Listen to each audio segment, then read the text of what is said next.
Qatar कुछ उन countries में से है जिनका एक मोटो है, ना ही किसी से प्रेम ना हो किसी से बैर। वो सबके साथ बनाकर भी रखना चाहता है और सबके साथ बिगाड़ कर भी रखना चाहता है। लेकिन इस समय कतर ने जो भारत के साथ में किया है, जहां पर कि उसने हमारे 8 नेवल ऑफिसर्स को मौत की सजा सुनाई है, इसके आगे क्या डेवलपमेंट हो रहा है उसके बारे में चर्चा करने के लिए मैंने आज सूद सर को इन्वाइट किया है। नमस्कार सूद सर, आपका बहुत बहुत स्वागत है। जी नमस्कार। तो सर मुझे पहले तो थोड़ा-सा मतलब मेरे लिए भी और जो हमारे व्यूअर्स हैं उनके लिए भी थोड़ा-सा ये समझाइए कि कतर आखिर स्ट्रैटेजिकली, जियोपॉलिटिकली भी क्यों इतना इम्पोर्टेंट है सर्टेन कंट्रीज़ के लिए, अपने सराउंडिंग एरियाज़ के लिए, सराउंडिंग कंट्रीज़ के लिए? देखिए, कतर की लोकेशन बड़ी इंपॉर्टेंट है। हुँ, ये गल्फ के एंट्रेंस के ऊपर पड़ता है। ये छोटी सी कंट्री है, टाइनी कंट्री है। यहाँ पे अल थानी फैमिली है, वो रूल करती है। और हुँ, कतर के ऊपर अंदर एनॉर्मस ऑयल और गैस के हुँ, रिसोर्सेज हैं। हुँ, 11,600 कुछ किलोमीटर का इसका एरिया है टोटल। और साथ में इसके अंदर जो पॉपुलेशन है वो 32 लाख की।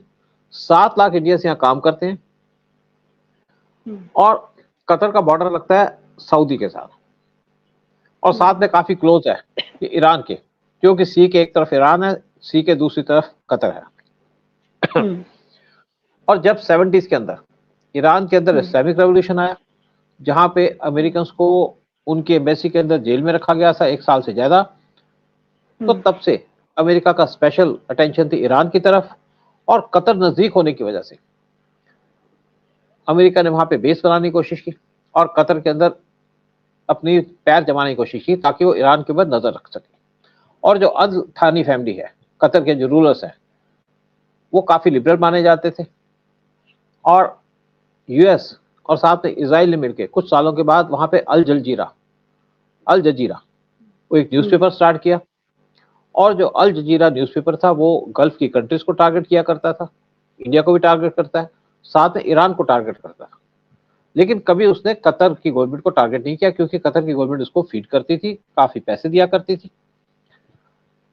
और इसी की वजह से कतर की रिलेशंस खराब हो गए सऊदी के साथ, यानी कि जीसीसी कंट्री के साथ, जिसके अंदर सऊदी आता है, इजिप्ट आता है, यूएई आता है और बहरीन आता है, साथ में कतर था। और उन्होंने 2017 में कतर को जीसीसी से बाहर कर दिया। उनकी एयरलाइंस की फ्लाइट अपनी कंट्री से रोक दी, जिसकी वजह से जो कतर एयरलाइंस है उसको काफी इम्पैक्ट पड़ा। और कतर की जो एयरलाइंस है उसके अंदर जो मेनली लोग ट्रैवल करते हैं 30% इंडिया से ट्रैवल करते हैं, और इंडिया के काफी क्लोज भी था। और जो स्पेशल रूलर हैं कतर के, इनके फादर के इंडिया के साथ काफी क्लोज रिलेशन थे और इंडिया को पसंद भी करते थे। लेकिन यूएस यहाँ पे एक बेस बनाना चाहता था, हुँ, इसलिए उसने कतर के ऊपर प्रेशर डाला और वहां पे अल उदैद एयरबेस वो अपने कंट्रोल में ले ली। और यहाँ ताकि वो ईरान के खिलाफ एक्शन ले सके और गल्फ के खिलाफ भी कोई बात हो तो वहां भी एक्शन ले सके। और इस टाइम पे वो इस बेस को यूज भी कर रहा है इसराइल को सपोर्ट करने के लिए। हुँ, लेकिन कतर को साथ में यूएस प्रेशर डाल रहा था कि आप अपनी नेवी को स्ट्रांग करो, अपनी एयरफोर्स को स्ट्रांग करो, अपनी आर्मी को स्ट्रांग करो, क्योंकि अमेरिका यहाँ पे उनको अपना आर्म्स एमुनिशन बेचना चाहता था। तो कतर ने एक देखा कि इटली जो ईरान के क्लोज आ रहा था चाइना के थ्रू, तो उसके थ्रू कतर ने भी कोशिश की कि वो इटली से कांटेक्ट मेंटेन करे, क्योंकि इटली काफी क्लोज है यूएस के भी और मेंबर है नाटो का। और उन्होंने कुछ सबमरीन्स वो इटली से खरीदने की कोशिश की, वो डील साइन कर दी। साथ में उसने इसके लिए एक कंपनी है दारा ग्लोबल कंसल्टेंसी सर्विस, उसको लगाया, जिसके अंदर 8 नेवी के ऑफिसर्स वो एम्प्लॉयड थे। और 15 मेंबर की टीम को इटली भेजा, ताकि वहां पे पूरी असेसमेंट कर सके कि क्या ये सबमरीन्स है, क्या इसका रोल है, क्या इनकी जरूरत पड़ेगी उसको। जब ये लोग इटली में थे तो वहां पे नोटिस में आए पाकिस्तान की आईएसए के, क्योंकि पाकिस्तान के आईएसए के लोग इटली में बैठे हैं, उनकी एम्बेसी में वहां पे पोस्टेड रहते हैं। तो उनके कान में थोड़ी सी खारिश हुई, तो उन्होंने इसके ऊपर एक्शन लेने की बात की कि कैसे इंडियंस को यहाँ से निकाला जाए। तो उन्होंने ये बात की चाइनीज के साथ, टर्की के साथ, और साथ में एक ग्रुप बना हुआ है पाकिस्तान, टर्की और कतर, इनकी इंटेलिजेंस, जिसको कहते हैं QTP, कतर, टर्की और पी पाकिस्तान। यहाँ डिस्कस हुआ और उस टाइम पे क्योंकि ये जो सबमरीन है ये इसराइल के पास भी है और जितनी कंट्रीज हैं इनको गल्फ में ज़्यादा इंटरेस्ट था, स्पेशली इसराइल पे इंटरेस्ट था और साथ में इंडिया को टारगेट करना चाह रहे थे। तो उन्होंने इन ऑफिसर्स को अरेस्ट कर लिया और जो ये चीफ था इस कंपनी का उसको डिसमिस कर दिया और कुछ और लोगों के खिलाफ उनको अपनी कंट्री से एक्सपेल कर दिया। और अगस्त 2022 में ये 8 लोगों को अरेस्ट कर लिया गया उनके घर से पिकअप करके। फिर इंडिया ने कुछ डिप्लोमेटिक गेम स्टार्ट की। तो ये हुआ कि अक्टूबर में 2022 में इनको छोड़ दिया जाएगा, लेकिन फिर जैसे इनके कान बड़े कच्चे होते हैं, जो ऐसे रूलर्स होते हैं, इनको फिर जेल में डाल दिया गया और इनका केस स्टार्ट हुआ। दूसरी तरफ कतर काफी परेशान भी था कुछ इश्यूज के ऊपर, क्योंकि एक ग्रुप बना I2U2, इंडिया, इजराइल, यूएई और यूएस, ये 4 का ग्रुप बना और इसको माना जाता था मिनी एक ऑर्गेनाइजेशन, जब मिनी क्वाड चाइना को काउंटर करने के लिए। कतर इससे परेशान हुआ कि यूएई को डाला तो मुझे भी डाल सकते थे, उससे कतर की ट्रेड बहुत ज्यादा बढ़ती। लेकिन कतर को कोई पसंद नहीं करता अंदर से, ना यूएस पसंद करता है ना यूएई पसंद करता है। उसके बाद जब यहाँ पे G20 समिट हुई तो वहां पे एक रेजोल्यूशन पास हुआ, यानी कि एक एग्रीमेंट साइन किया गया जिसकी बहुत चर्चा हुई कि एक वो था कि एक ट्रेड रूट बनेगा इंडिया टू यूएई, यानी कि इंडिया से गल्फ और गल्फ से यूरोप।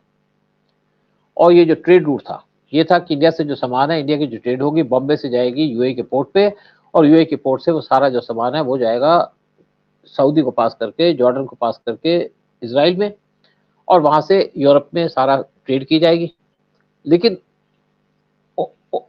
कतर इससे बाहर था, इसलिए काफी वो नाराज था, लेकिन वो कुछ कर नहीं पा रहा था। और जब यहाँ पे हमास और इसराइल का वार स्टार्ट हुआ अक्टूबर 7 को, और इंडिया ने इसराइल को सपोर्ट किया, कतर को हमास को अपोज किया, तो कतर को एक मौका मिल गया। और जो ये 8 इंडियन ऑफिसर्स थे इनको पूरी छोड़ने की तैयारी की गई थी। 3 अक्टूबर को एक इनकी लास्ट मीटिंग हुई थी। मीटिंग क्या हुई थी, इनकी जो कोर्ट में एक हियरिंग हुई थी और ये उम्मीद लगाई जा रही थी कि इनको छोड़ दिया जाएगा। लेकिन इसराइल हमास वार के बाद इनको इमीडिएटली प्रनाउंस कर दिया गया, इनके खिलाफ जजमेंट, कि इन्होंने जासूसी की है। और जासूसी का चार्ज इंडिया के ऊपर नहीं लगा, ये लगा इसराइल के ऊपर, क्योंकि एक तो इसराइल हमास का वार स्टार्ट हो गया था उसकी वजह से, और दूसरी बात है कि जितनी कंट्रीज है उनको गल्फ के अंदर इसराइल से काफी दुश्मनी है, ज्यादा दुश्मनी है, इंडिया से भी है लेकिन वहां से ज्यादा दुश्मनी है। तो ये केस है। अब बात है कि इनको कैसे छुड़ाया जाए और बाकी क्या इश्यूज है। मैं उस पर भी आऊंगी सर। अभी अभी मैं न्यूज़ देख रही थी कि जो 8 नेवल ऑफिसर्स की जो फैमिलीज हैं वो हमारे डॉक्टर एस जयशंकर से जाकर आज भी मिले हैं, और मेरे ख्याल से, मुझे नहीं पता कि क्या अपडेट है लेटेस्ट, क्योंकि अभी मैंने थोड़ी देर पहले ये न्यूज़ देखी और बीच में छोड़ के आ गई थी मैं। तो डेफिनेटली छुड़ाने का कोई ना कोई तो रास्ता जरूर हमारी गवर्नमेंट ने निकाला होगा। और जैसे कि कतर के लिए बारे में आप कह रहे हैं कि अच्छे रिलेशनशिप से हमारे, और जो है 50% इम्पोर्ट ऑफ एलएनजी का एक पैक्ट बना हुआ था जो कि आगे 2030 तक और बढ़ने वाला था। लेकिन मुझे लगता है कि इस समय कतर ने, जैसे कहते हैं ना, एक मौके पे चौका मारा है कि लड़ाई हो गई है इस समय हमास और इसराइल की, तो उसमें हम भी अपना जाकर हाथ धो ले, तो इंडिया के अगेंस्ट में उनको एक मौका मिल गया। मैं अब आपसे ये जानना चाहती हूँ कि जो हमारे नेवल ऑफिसर्स हैं उनको छुड़ाने के लिए हमारे पास क्या-क्या रास्ते हैं? किस तरीके से हम डिप्लोमेटिकली बात कर सकते हैं? किस तरीके से बात करके आगे आ सकते हैं कि हमारे naval officers safe and sound घर वापस अपने आ जाएँ? देखिए, कुछ लोग तो कहते हैं कि इंडिया बड़ी स्ट्रांग कंट्री है, इंडिया को चाहिए कतर के ऊपर अटैक कर दे। ऐसा नहीं होता, इंटरनेशनल अफेयर्स के अंदर ऐसा नहीं होता। अगर हम कतर के ऊपर अटैक करेंगे तो हमारी बदनामी होगी, यूएन बीच में आ जाएगा और हमको मुंह की खानी पड़ेगी। अटैक इंडिया नहीं कर सकता और हम कोई कतर के ऊपर लिवरेज भी नहीं कर सकते, क्योंकि जो हमारी ट्रेड होती है दोनों कंट्री के बीच में वो $15 बिलियन की है। $2 बिलियन में एक्सपोर्ट करते हैं, बाकी इंपोर्ट करते हैं। कतर से मेनली गैस और नेचुरल गैस और बाकी चीजें इंपोर्ट करते हैं, और जो गैस इंपोर्ट करते हैं कतर से वो हम कोशिश कर रहे हैं डाइवर्सिफाई करने की, वेनेजुएला से और अफ्रीकन कंट्री से, ताकि हमारी डिपेंडेंस गल्फ के ऊपर और कतर के ऊपर कम हो जाए। ये हमारा पहले से काम चल रहा था। क्योंकि देखो पीछे इंडिया ने क्या किया कि पहले ये गल्फ से ऑयल लिया करता था, ईरान से लिया करता था, बाद में इंडिया ने यूएस से लेना शुरू कर दिया, ईरान से बंद करके, यूएस के प्रेशर के ऊपर आकर के। अब इंडिया अपना 40% ऑयल रशिया से लेता है डिस्काउंटेड उस पे, और वेनेजुएला ने इंडिया को ऑफर किया है, वो इंडिया को 20% लेस पे गैस बेचेगा, ऑयल बेचेगा। तो इंडिया वहां भी कोशिश कर रहा है लेने की।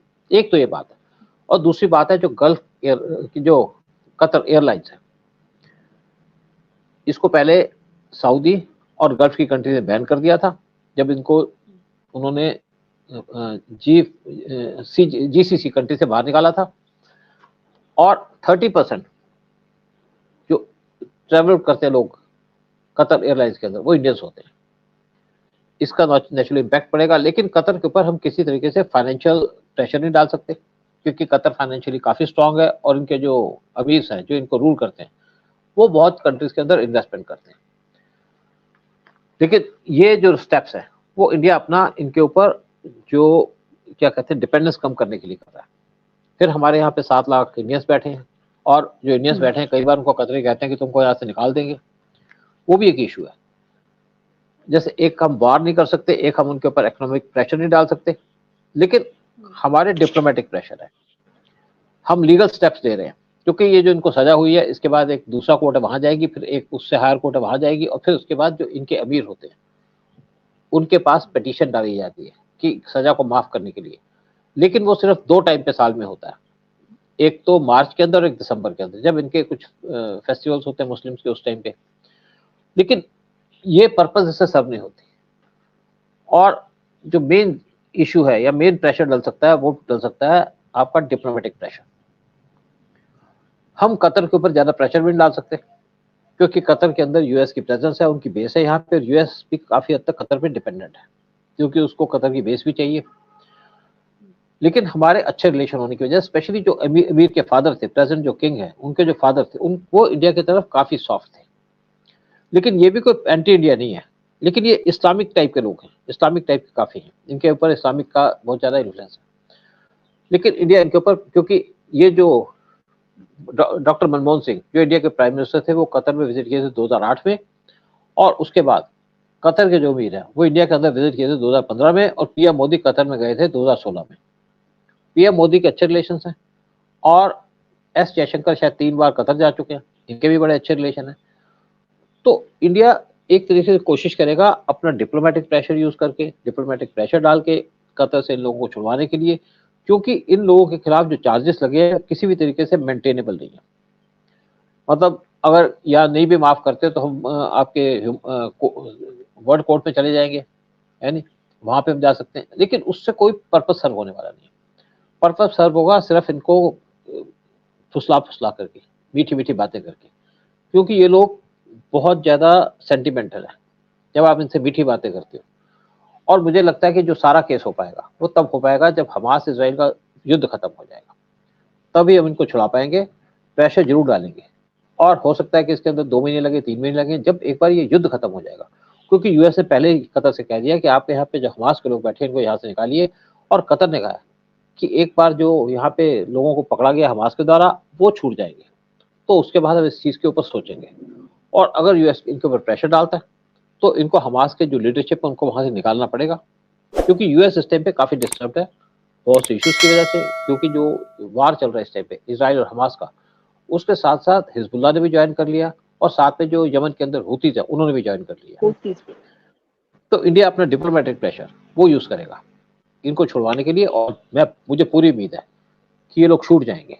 लेकिन जो फैमिली वाले उनको डर लगेगा ना, ये जो बाकी लोग हैं डरेंगे तो सही, क्योंकि इन्होंने किसी को भी अब तक एग्जीक्यूट नहीं किया। जो लास्ट एग्जीक्यूशन हुआ था कतर के अंदर वो हुआ था 2020 में, तो हम सिर्फ अपनी फिंगर्स क्रॉस कर सकते हैं। लेकिन ऐसा था कि जब यहाँ पे बात चल रही थी इनको छुड़वाने की कि छूट जाएंगे, एक मैंने वीडियो बनाया था इसके ऊपर, शायद आज से 1-1.5 महीने पहले, जो हमारे 8 नेवी के ऑफिसर्स यहाँ पे बैठे हैं या जो उनको पकड़ा गया था, और उसने कहा था कि ये जो लोग हैं ये छूट जाएंगे बाय अक्टूबर, और नवंबर में दिवाली से पहले अपनी फैमिलीज को ज्वाइन कर लेंगे। लेकिन इनका मिसफॉर्चून कि यहाँ पे हमास और इजराइल का वार स्टार्ट हो गया, जिसकी वजह से ये केस उल्टा हो गया, या इनको फांसी की सजा हो गई, लेकिन उससे पहले हमेशा उम्मीद की जा रही थी कि छूट जाएंगे, लेकिन फिंगर्स क्रॉस थी। लेकिन अब हम उम्मीद करते हैं कि जैसे इजराइल हमास का वार खत्म होगा, इंडिया अपना प्रेशर एग्जीक्यूट करेगा इनके ऊपर और इन लोगों को छुड़वा लेगा, क्योंकि छूटना तो है इनको। इंडिया इनको फांसी की सजा नहीं होने देगा, ये बात पक्की है। और इजराइल भी इसके ऊपर इंडिया को पूरा सपोर्ट करेगा, यूएस भी सपोर्ट करेगा, लेकिन अभी वो टाइम ठीक नहीं है।